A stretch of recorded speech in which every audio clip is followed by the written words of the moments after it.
BNP সরকারের প্রথম ১৮০ দিন পূর্তির মুখে এবার বড় ধরনের প্রশাসনিক রদবদলের সুবাতাস বইছে সচিবালয়ে। প্রধানমন্ত্রী তারেক রহমানের ঘোষিত ৬ মাসের বিশেষ পরিকল্পনার পারফরমেন্স পর্যালোচনা শেষে চলতি মাসেই পুনর্গঠিত হতে পারে বর্তমান মন্ত্রিসভা। প্রশাসনিক কাজের গতি বাড়াতে মন্ত্রীদের কাজের মূল্যায়ন এবং একই ব্যক্তির একাধিক মন্ত্রণালয়ের ভার কমাতেই মূলত চূড়ান্ত সিদ্ধান্তের দিকে হাঁটছেন সরকার প্রধান। প্রশাসনিক গুঞ্জন অনুযায়ী মির্জা ফখরুল ইসলাম আলমগীর পরবর্তী রাষ্ট্রপতি নির্বাচিত হলে স্বরাষ্ট্রমন্ত্রী সালাউদ্দিন আহমেদকে স্থানীয় সরকার মন্ত্রণালয়ে এবং পানি সম্পদ মন্ত্রী শহীদুদ্দিন চৌধুরী অ্যানিকে স্বরাষ্ট্র মন্ত্রণালয়ের দায়িত্ব দেওয়ার জোর আলোচনা চলছে। পাশাপাশি সাফল্য বিবেচনায় মৎস্য ও পানি সম্পদ প্রতিমন্ত্রী সুলতান সালাউদ্দিন টুকু এবং স্থানীয় সরকার প্রতিমন্ত্রী মীর শাহে আলম সহ কয়েকজনকে পূর্ণমন্ত্রী হিসেবে পদোন্নতি দেওয়া হতে পারে। তবে দুর্বল পারফরমেন্সের মন্ত্রীদের একেবারে বাদ না দিয়ে সতর্কবার্তা সহ মন্ত্রণালয়ের দায়িত্ব পুনর্বন্টন করে দেওয়ার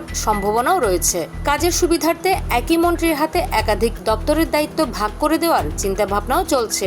অন্যদিকে দলের রাজনৈতিক ও প্রশাসনিক সক্ষমতা বাড়াতে বিএনপির স্থায়ী কমিটির সদস্য গয়েশ্বরচন্দ্র রায় ও মঈন খানকে যুক্ত করা হতে পারে। একই সাথে টেকনোক্রেট কোটায় প্রবীণ নেতা নজরুল ইসলাম খান, রুহুল কবির রিজভী এবং যুগপৎ আন্দোলনের শরিক বিপ্লবী ওয়ার্কার্স পার্টির সাইফুল হক ও নাগরিক ঐক্যের মাহমুদুর রহমান মান্নাকে সরকার পরিচালনায় সম্পৃক্ত করার জোরালো প্রস্তাব রয়েছে।